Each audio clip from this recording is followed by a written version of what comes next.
If you're in the market to buy a brand new TV, then Samsung is one of the best brands to buy. In today's tech video, we're going to do a review of the Samsung AU8000.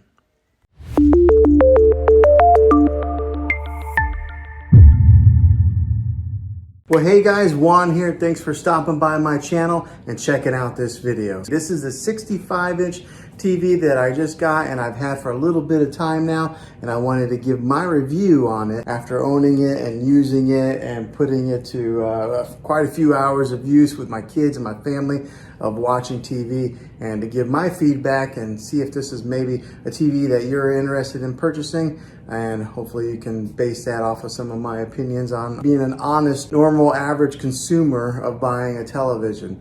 Now, I don't work for Samsung. I'm not affiliated with them by any means. So what I'm telling you is all my honest opinion of owning this thing for a little bit of time now. So what I'll do is I'll talk about what I've learned from it, and then I'll talk about more of the in-depth specifics on this TV later on in the video. But as far as owning it for a few weeks now, it's been a great TV. The picture quality is awesome. I mean, like, really awesome. So I upgraded from a 4K UHD TV to this QLED 4K UHD. Also, it's just bigger. I had a 55-inch and I went bigger to 65. So I think a lot of times whenever we upgrade our televisions, we usually end up going bigger.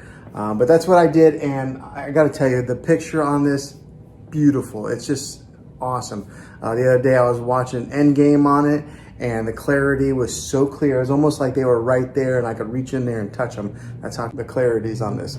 So like right now, I've got a background image on here. This is kind of like their screensavers that they have. Samsung has built in a ton of different kinds of screensavers that you can put on there. So instead of just having like a black picture, whenever you're not watching TV, you can have something that's pretty to look at just like this, and it stays on there for quite a long time. Now, one of the main reasons that I went with the QLED when I was shopping around for televisions, because I had it boiled down to two TVs. I was either going to get the Samsung QLED or I was going to get the LG OLED display, because I think that's what TVs are going to be going to in the future. So I wanted to make sure that I buy a TV that's going to last a while and it's going to be kind of future proof, because how often do you buy TVs for your main living room? Is, you know, every so many years. So I wanted to make sure that I got one that's going to last a while and it's going to be something that's going to be, you know, a good TV for years to come. But the reason that I went with this one, the QLED, was because when it comes to OLED and QLED, if you are in a room that has a lot of natural light, like for this room, for example, I've got a lot of windows over here. There's a couple windows over here.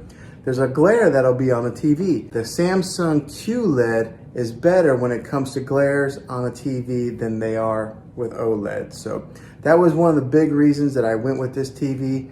Also, I am a fan of Samsung. I've had a few TVs of theirs, and they've always lasted a long time, versus somebody who maybe had a Vizio or something like that. I had a buddy who had a Vizio and it lasted like a year and it broke on him. My Samsungs have always lasted quite a long time. So they're a trusted brand. They're at the top, you know, they're right there with Sony and LG. And so buying a Samsung QLED was something that I was pretty confident in it lasting for years to come.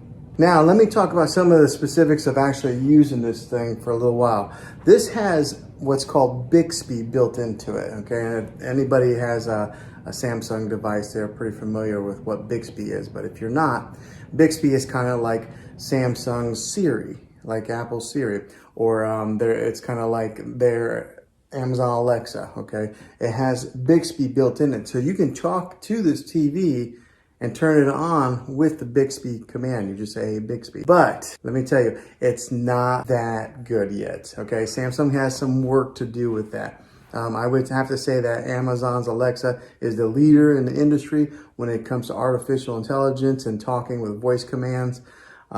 Siri works pretty good on my phone. Maybe not as good as Alexa, but these guys are last in line. I don't know, for some reason it doesn't understand my voice very well. I sometimes got to yell it. It does have that capability to have that voice command in your TV. So talk about living in the future. We're like in the Jetsons age, or Back to the Future too, if you're a fan of those movies like I am. Now, the other thing that I experienced that was kind of a con is that there was a time that I turned off the TV completely, and I was in the kitchen area and I was kind of cleaning, and then all of a sudden the TV just came back on. How creepy is that? But I'm sure it was because of that Bixby built in there that it turned it on. So it's almost like having poltergeist TV inside your house. So that was kind of weird. It's only done that twice to me. In the middle of the night, the TV came on one time. So in a good length of time that we've owned this TV, that's happened. So that's the con on it. But the pros outweigh the cons on this TV. It is such a great TV. The clarity, the picture on it is just amazing. So let's take a look at it a little bit. So the remote on this thing looks like this. Okay, so it's a pretty narrow remote.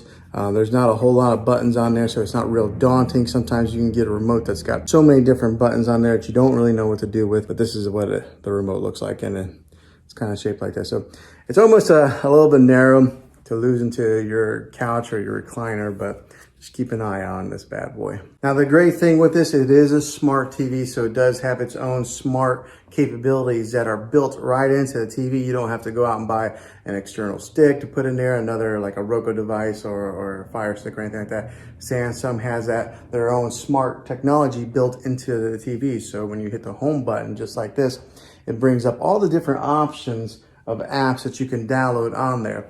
And with this being one of the newest TVs out in the market, one of the best TVs out in the market, it's got every app that you can pretty much think of. So it's got even Apple TV, which sometimes it's not available on all TVs, but this has Apple TV. It's got your Disney Plus, your Hulu, your Netflix, which are built in. And then also on the remote, it's actually got Netflix right here. It's got Prime Video and Hulu as quick shortcuts that you can press, and it'll automatically launch those apps. And along with having all the different apps that you can download, it does have its own like TV platform. So we'll go right here, this little icon. So right there's Disney Plus, Spectrum. That little icon there is kind of like their own built-in platform, and it's got free movies on there also. It's got movies that you can buy. I haven't used it too much because I've always just used our Netflix or our Disney Plus, but it does have that capability in case you buy it and you don't have a subscription to Netflix, Hulu, or any of the other ones.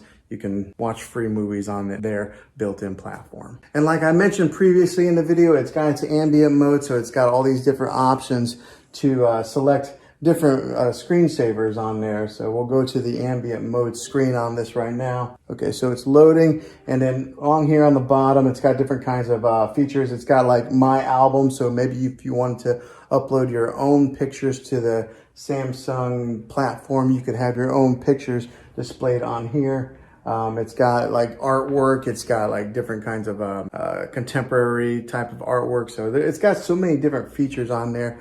But I kind of like the landscape view, so I've kept that on there for a little while. Every once in a while, I'll change it up. And if you are in the whole smart things platform with the Samsung, it is built right into this TV to where you can control some of your other devices that are in that smart things hub.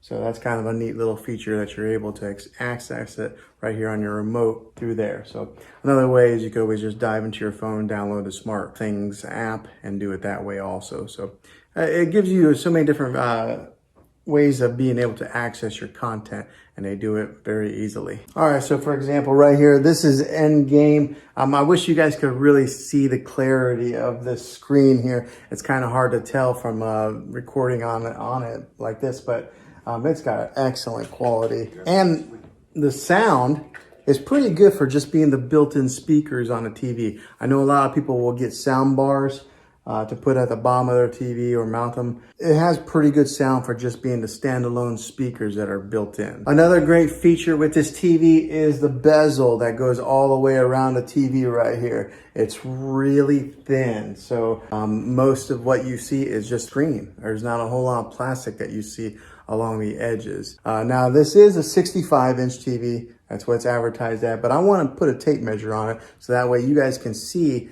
exactly what the exact measurement is of screen real estate that you get. So whenever they say the inches of a TV, you always measure from angle to angle like that. You don't measure across or down. So we're gonna put a tape measure on this and see what it measures out to be. All right, so got a tape measure here. Let's measure it. Okay, so the actual measurement comes to be about 65 3/8. So that's, they actually give you 3/8 of an inch extra. So that's pretty good. That's what that measures, the actual measurement of screen real estate on this TV. Now, so that's some of the specifics of being an honest user. Probably a lot of people who are gonna watch this video are not really ones that need to dive so much into the technical part of the television. They just wanna know some of the main user specifics. So that's what I've experienced so far. All right, so hopefully this helped you out in deciding if this was the TV for you. If it is, make sure you throw a thumbs up on this video if you enjoyed it, and go ahead and subscribe to my channel now. That way you can see all the tech videos that I'm making here in the next year to come. And I'd love to have you back in the next one as a subscriber. So thanks for watching this video, guys. And as always, be creative.